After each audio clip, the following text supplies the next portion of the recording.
ನಮಸ್ತೆ ವೀಕ್ಷಕರೇ, ಗದಗ ಜಿಲ್ಲೆಯ ರೋಣ ತಾಲೂಕಿನಲ್ಲಿ ನಡೆದ ಗ್ರಾಮ ಪಂಚಾಯಿತಿ ಅಭಿವೃದ್ಧಿ ಅಧಿಕಾರಿ ಮುಕ್ತಂ ಹುಸೇನ ಕರಡಿಗುಡ್ಡ ಅವರ ಆತ್ಮಹತ್ಯೆ ಪ್ರಕರಣ ಹಾಗೂ ಅಭಿವೃದ್ಧಿ ಅಧಿಕಾರಿಗಳ ಮೇಲಿನ ಕೆಲಸದ ಒತ್ತಡ.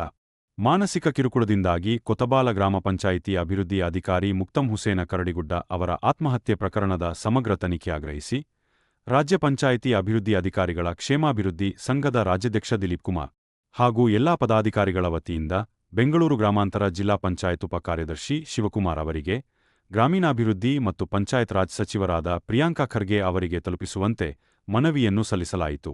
ಈ ಸಂದರ್ಭದಲ್ಲಿ ಬೆಂಗಳೂರು ಗ್ರಾಮಾಂತರ ಜಿಲ್ಲೆಯ ಗ್ರಾಮ ಪಂಚಾಯಿತಿಯ ಎಲ್ಲಾ ಅಭಿವೃದ್ಧಿ ಅಧಿಕಾರಿಗಳು ಭಾಗಿಯಾಗಿದ್ದರು. ವರದಿ ರಾಜುಗೌಡ. ಮಂಗಳವಾರ ದಿನ ಆತ್ಮಹತ್ಯೆಗೆ ಶರಣಾಗಿದ್ದಾರೆ. ಅದರ ಹಿನ್ನೆಲೆಗಳನ್ನು ನೋಡೋದಾದರೆ ಇಲಾಖೆನಲ್ಲಾಗಿರ್ತಕ್ಕಂಥ ನೋವುಗಳು, ಆ ನೋವುಗಳಲ್ಲಿ ಮುಖ್ಯವಾಗಿ ಏನಪ್ಪ ಅಂದರೆ ಅವ್ರು ಆ್ಯಕ್ಚುಲಿ ಸಸ್ಪೆಂಡ್ ಆದ ನಂತರ ಅವರಿಗೆ ಹೆಚ್ಚು ಕಡಿಮೆ ಒಂದು 9 ತಿಂಗಳಿಗಿಂತ ಹೆಚ್ಚು ಕಾಲ ಅವರಿಗೆ ಸ್ಥಳ ನಿಯೋಜನೆ ಆಗಿರಲ್ಲ. ಸ್ಥಳ ನಿಯೋಜನೆ ಆಗಿಲ್ಲ ಅಂದರೆ ಆ ಟೈಮಲ್ಲಿ ವೇತನನೂ ಬರಲ್ಲ. ಸ್ಥಳ ನಿಯೋಜನೆ ಆದ ನಂತರ ಅವ್ರಿಗೆ ವೇತನ ಪಾವತಿ ಆಗ್ತದೆ. ಆ 9 ತಿಂಗಳ ಕಾಲ ಏನಿದೆ ವೇತನವನ್ನು ಪಾವತಿ ಆಗಿರಲ್ಲ. ಅನಂತರ ಆಗಿಲ್ಲ ಅಂತಲ್ಲ. ಅದಾದ ನಂತರ ಅವರು ಧಾರವಾಡ ಜಿಲ್ಲೆಯವರು, ಮೂಲತಃ ಧಾರವಾಡದಲ್ಲಿ ಖಾಲಿ ಇದ್ದವು ಪಂಚಾಯಿತಿಗಳು.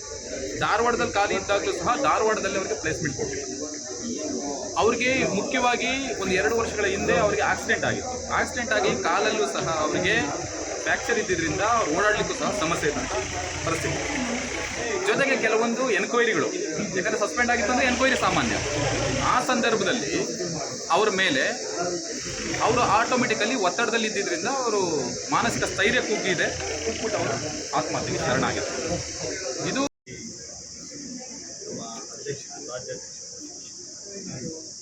ದಿಲೀಪ್ ಅವರು ಇವತ್ತೇ ನಮಗೆ ಕೊಟ್ಟಿದ್ದಾರೆ. ಇದರ ವಿಷಯ ನಾವು ಈಗಾಗಲೇ ಪತ್ರಿಕೆಗಳಲ್ಲಿ ಮಾಧ್ಯಮಗಳಲ್ಲಿ ನೋಡಿ, ಮುಕ್ತಾಂ ಹುಸೇನ್ ಅನ್ನೋರು ಪಂಚಾಯಿತಿ ಅಭಿವೃದ್ಧಿ ಅಧಿಕಾರಿಯಾಗಿದ್ದು ಕೆಲಸದ ಒತ್ತಡ ಮತ್ತು ಕಾರಣಾಂತರಗಳಿಂದ ಅವರು ಆತ್ಮಹತ್ಯೆ ಶರಣಾಗಿರ್ತಕ್ಕಂಥದ್ದು ಇಡೀ ಇಲಾಖೆಗೆ ತುಂಬ ದುಃಖಕರ ವಿಷಯ.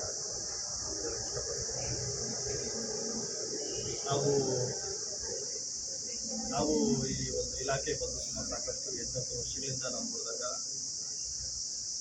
RDPR ಇಲಾಖೆಯಲ್ಲಿ ಸಾಕಷ್ಟು ಒತ್ತಡದಲ್ಲಿ ಕೆಲಸ ಮಾಡ್ತಕ್ಕಂಥ ಪ್ರಸಂಗ ಆವತ್ತಿಂದ ಕೂಡ ಮುಖ್ಯವಾಗಿ ನಾವು ಕೆಲಸ ಮಾಡೋದು ಜನಪ್ರತಿನಿಧಿಗಳ ಜೊತೆ ಮಾಡಬೇಕು, ಅಧಿಕಾರಿ ಜೊತೆ ಮಾಡಬೇಕು, ಸಾರ್ವಜನಿಕ ಸಂಪರ್ಕದಲ್ಲೇ ಇರಬೇಕು.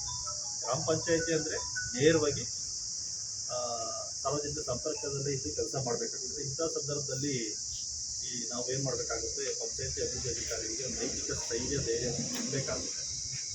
ಅವರಿಗೆ ಸಾಕಷ್ಟು ರಕ್ಷಣೆ ಕೊಡಬೇಕಾಗುತ್ತೆ, ಮಾರ್ಗದರ್ಶನ ಕೊಡಬೇಕಾಗುತ್ತೆ, ಸಲಹೆಗಳನ್ನು ಕೊಡಬೇಕಾಗುತ್ತೆ. ಅವ್ರ ಕಷ್ಟಗಳನ್ನು ಆಗಿಂದಾಗೆ ನಾವು ಅವರನ್ನು ಆಲಿಸಿ ಅವ್ರಿಗೆ ಏನು ಪರಿಹಾರೋಪಾಯಗಳಿರೋ ಸಮಸ್ಯೆಗಳನ್ನು ತಾವು ತಂದುಕೊಡ್ಬೇಕಾಗುತ್ತೆ.